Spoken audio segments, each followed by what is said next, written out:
Sempat dibegal dan ditipu, masa kelam Sun Haji penjual es viral dipermalukan Gus Miftah.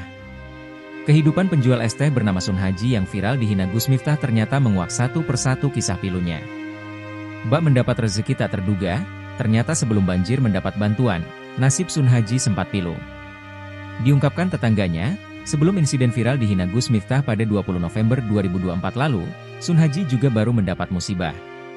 Para tetangganya di Dusun Gesari, Kelurahan Banyusari, Kecamatan Gerabag, Kabupaten Magelang, Jawa Tengah, mengurai kejadian pilu menimpa penjual es teh itu. Ada dua kejadian yang diingat para tetangganya. Sun Haji baru saja menjadi korban begal hingga ditipu oleh pembeli. Habis dibohongi, ketipu orang juga. Lah itulah mungkin balasannya, jika mereka dikutip dari Instagram Masjid Nurul Ashri, Kamis, 5 Desember 2024. Kebaikan Sun Haji begitu besar mereka rasakan.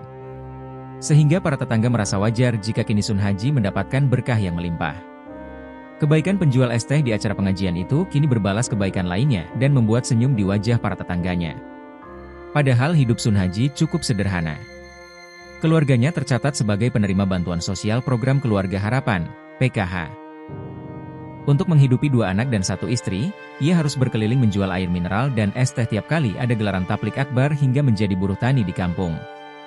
Kini Gus Miftah memberikan klarifikasi mengenai ucapan yang mengolok-olok penjual es teh. Utusan khusus Presiden Bidang Kerukunan Beragama dan Pembinaan Sarana Keagamaan itu menyampaikan permintaan maaf atas kehilafannya terkait peristiwa yang viral di media sosial. Gus Miftah mengaku akan meminta maaf secara langsung kepada penjual es teh bernama Sur Haji.